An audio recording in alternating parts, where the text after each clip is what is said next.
नमस्कार, I welcome you to Kanpa education. मैं हूं चंदन चौबे। नाउ आप देखिए, रिसेंटली गवर्नमेंट ने 19,000 करोड़ रुपीस का पैकेज इशू किया है ग्रीन हाइड्रोजन के प्रोडक्शन को बूस्ट करने के लिए। इससे पहले भी गवर्नमेंट ऑलरेडी सारी दुनिया को चौंका चुकी है COP26 समिट में। इस समिट में क्या हुआ था, तो दोस्तों इस समिट में इंडिया ने पूरी दुनिया को बता दिया कि हम 2070 तक अपनी इकोनॉमी के नेट जीरो इमिशन के टारगेट को अचीव कर लेंगे। मगर इस लक्ष्य को सच कर दिखाने का काम रिसेंटली अब हुआ है, जब गवर्नमेंट ऑफ इंडिया ने सीरियसली ग्रीन हाइड्रोजन के लिए अब जाकर फंड अलोकेट किया है। अब आप पूछेंगे क्यों? गवर्नमेंट ने तो ऑलरेडी हजारों करोड़ों रुपए सोलर और विंड जैसी रिन्यूएबल एनर्जी को बनाने में खर्च कर चुकी है। तो क्या ये नेट जीरो इमिशन के टारगेट की तरफ बढ़ने की कोशिश नहीं थी?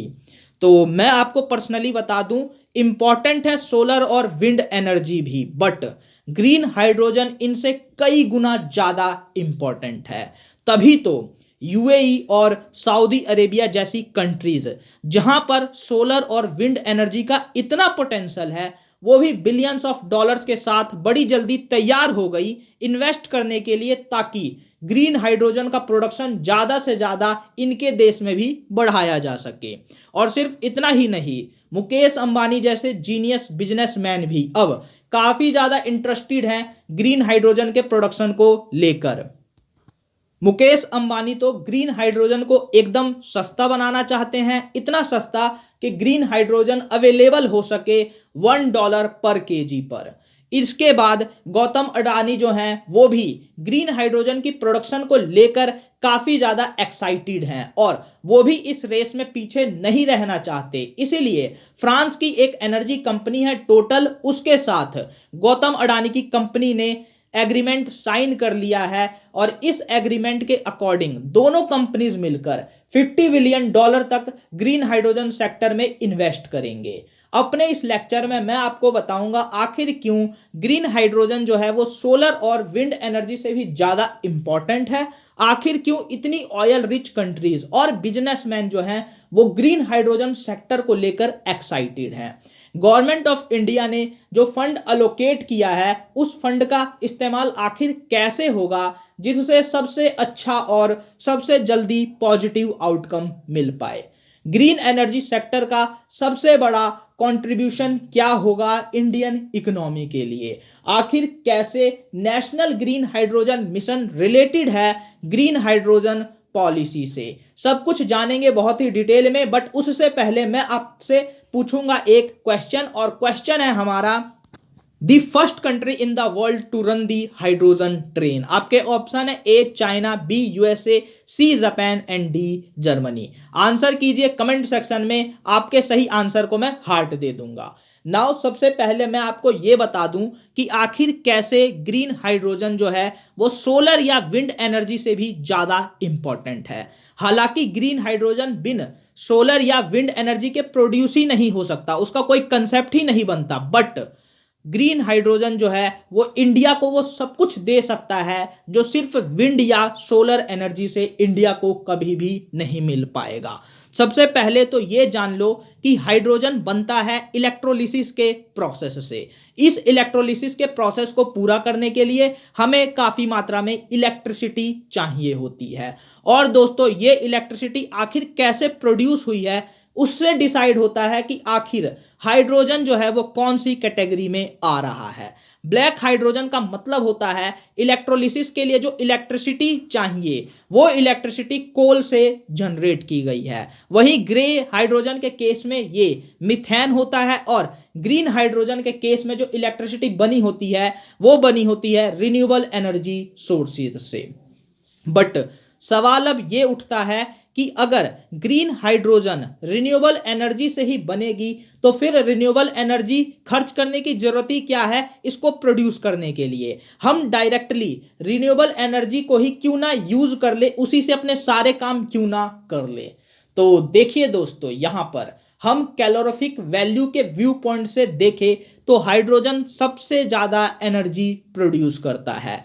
1 kg हाइड्रोजन जो है वो 150 किलो जूल एनर्जी प्रोड्यूस कर सकता है। इसीलिए रिन्यूएबल एनर्जी के थोड़े से इस्तेमाल कर लेने से हमें ऐसा पावरफुल फ्यूल मिल सकता है जो क्लीन भी है और काफी ज्यादा एनर्जी प्रोड्यूस करने वाला भी है। और दोस्तों इसके अलावा जो स्टोरेज है हाइड्रोजन का वो भी काफी आसान हो जाएगा। सोलर या विंड एनर्जी की तरह ग्रीन हाइड्रोजन के लिए बैटरी नहीं चाहिए होगी, सिलेंडर में भरकर भी इसको स्टोर किया जा सकता है। और इसकी ट्रांसपोर्टेशन की बात की जाए तो पाइपलाइन से बड़े ही आसानी से ग्रीन हाइड्रोजन का ट्रांसपोर्टेशन सिर्फ देश भर में नहीं बल्कि दुनिया भर में हो सकता है और इसमें लॉस जो होगा वो भी काफी कम होगा। यहां तक कि दोस्तों इंडिया 500 बिलियन डॉलर तक का बड़ी ही आसानी से फ्यूचर में एक्सपोर्ट कर पाएगा ग्रीन हाइड्रोजन का। और इस बात को कहा है मुकेश अंबानी जी ने, यानी इंडिया एनर्जी इंपोर्टर से एनर्जी एक्सपोर्टर बन सकता है ग्रीन हाइड्रोजन की मदद से।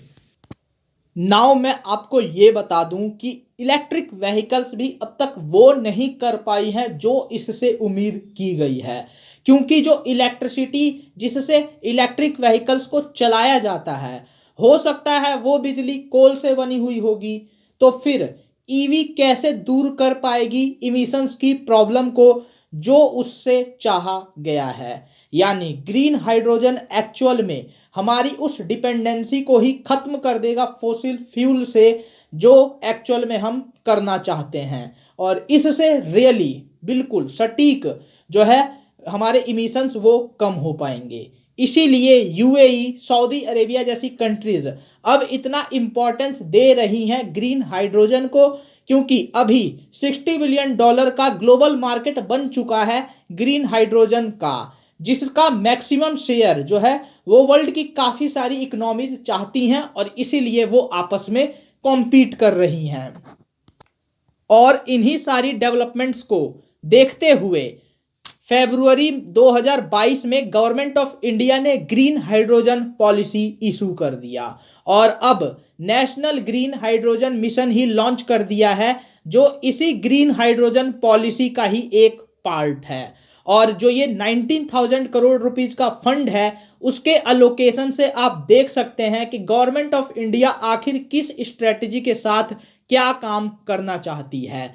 19,744 करोड़ रुपीस में से 17,490 करोड़ रुपए जो हैं वो प्रोग्राम्स के लिए खर्च किए जाएंगे। कैसे प्रोग्राम है उसको अभी मैं थोड़ी देर में आपको बताऊंगा। इसके बाद से पायलट प्रोजेक्ट के लिए 1460 करोड़, रिसर्च एंड डेवलपमेंट के लिए 400 करोड़ और मिशन कंपोनेंट्स के लिए 388 करोड़ रुपए खर्च किए जाएंगे। अब जो ये 17,490 करोड़ रुपए का फंड है उसका एक कैटेगराइजेशन है। 17,490 करोड़ रुपए के अंडर में 2 इंसेंटिव प्रोग्राम चलाए जाएंगे और इसको नाम दिया गया है साइट इनिशिएटिव का।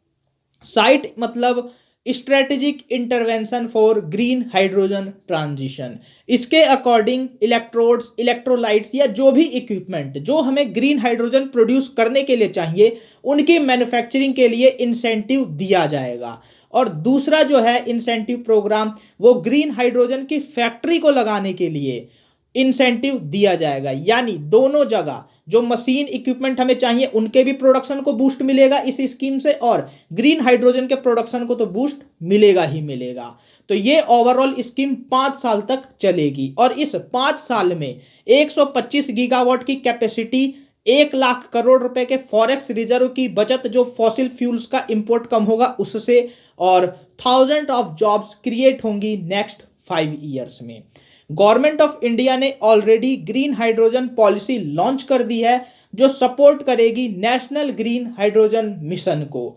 और ये कैसे सपोर्ट करेगी तो डिफरेंट तरीकों से, जैसे faster approval of green hydrogen projects, waiver for inter state transmission fee for 25 years. और इससे 2030 तक इंडिया के पास कैपेसिटी होगी हर साल 175 गीगावाट बिजली बनाने की, 5 metric ton green hydrogen produce करने की। साथ ही मैं आपको बता दूं गवर्नमेंट पैनल अभी ग्रीन हाइड्रोजन की मिनिमम परचेसिंग का मैंडेटरी बनाने का भी सोच रहा है, जैसा रिन्यूएबल एनर्जी के केस में रिन्यूएबल परचेस ऑब्लिगेशन है।